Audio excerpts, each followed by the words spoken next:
Aadhaar card, PAN card, voter ID card തുടങ്ങിയ രേഖകൾ കൈവശം വെച്ചതുകൊണ്ട് മാത്രം ഒരാൾ ഇന്ത്യൻ പൗരനാകില്ലെന്ന് ബോംബെ ഹൈക്കോടതി. ആരോപണ വിധേയനായ ബംഗ്ലാദേശി പൗരന് ജാമ്യം നിഷേധിച്ചുകൊണ്ടായിരുന്നു ബോംബെ ഹൈക്കോടതിയുടെ ഈ സുപ്രധാന ഉത്തരവ്. ഇന്ത്യൻ അധികാരികളെ തെറ്റിദ്ധരിപ്പിച്ചുകൊണ്ട് Aadhaar card, PAN card, voter ID card, ആദായ നികുതി രേഖകൾ, ഗ്യാസ്, വൈദ്യുതി കണക്ഷനുകൾ എന്നിവ വ്യാജമായി നേടിയ ബംഗ്ലാദേശി പൗരന്റെ ജാമ്യമാണ് കോടതി നിഷേധിച്ചത്. കഴിഞ്ഞ വർഷമാണ് ഇയാൾക്കെതിരെ താനെ പോലീസ് കേസെടുത്തത്. അയൽരാജ്യമായ പാകിസ്ഥാനിൽ നിന്ന് കുടിയേറിയവരിൽ നിന്ന് ഇന്ത്യൻ പൗരന്മാരെ തിരിച്ചറിയുന്നതിനെ തുടക്കത്തിൽ ഒരു താൽക്കാലിക ക്രമീകരണം ഏർപ്പെടുത്തിയിരുന്നത് വിശദീകരിച്ചുകൊണ്ടായിരുന്നു ജഡ്ജിയുടെ വിധിന്യായം. 1955 പാർലമെന്റ് പ്രാബല്യത്തിൽ കൊണ്ടുവന്ന പൗരത്വ നിയമം ഇന്നും ഇന്ത്യക്കാരുടെ ദേശീയത തീരുമാനിക്കുന്നതിനുള്ള പ്രധാനവും നിയന്ത്രിക്കുന്നതുമായ നിയമമാണെന്നും ജഡ്ജി അഭിപ്രായപ്പെട്ടു. നിയമാനുസൃത പൗരന്മാർക്കും നിയമവിരുദ്ധ കുടിയേറ്റക്കാർക്കും ഇടയിൽ ഈ നിയമം വ്യക്തമായ ഒരു അതിർവരമ്പ് സൃഷ്ടിക്കുന്നുണ്ടെന്നും ജഡ്ജി ചൂണ്ടിക്കാണിച്ചു.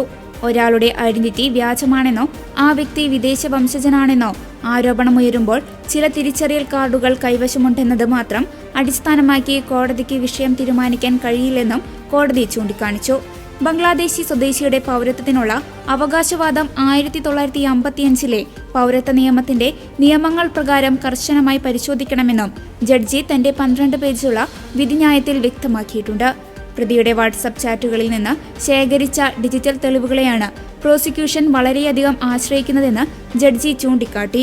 പ്രതിയുടെ സ്വന്തം ജനന സർട്ടിഫിക്കറ്റുകളും അമ്മയുടെ ജനന സർട്ടിഫിക്കറ്റുകളും ഇരുവരും ബംഗ്ലാദേശി പൗരന്മാരാണെന്ന് കാണിക്കുന്നു. അതിർത്തിക്ക് അപ്പുറത്തുള്ള നിരവധി ആശയവിനിമയങ്ങൾ നടന്നിട്ടുണ്ടെന്നും ജഡ്ജി ചൂണ്ടിക്കാട്ടി. അതിനാൽ തന്നെ ഒരു അജ്ഞാത വ്യക്തിയാണ് ഈ പരിശോധിച്ചുറപ്പിക്കാത്ത രേഖകൾ തനിക്ക് അയച്ചതെന്ന പ്രതിയുടെ വിശദീകരണം അംഗീകരിക്കാനും കോടതി വിസമ്മതിച്ചു.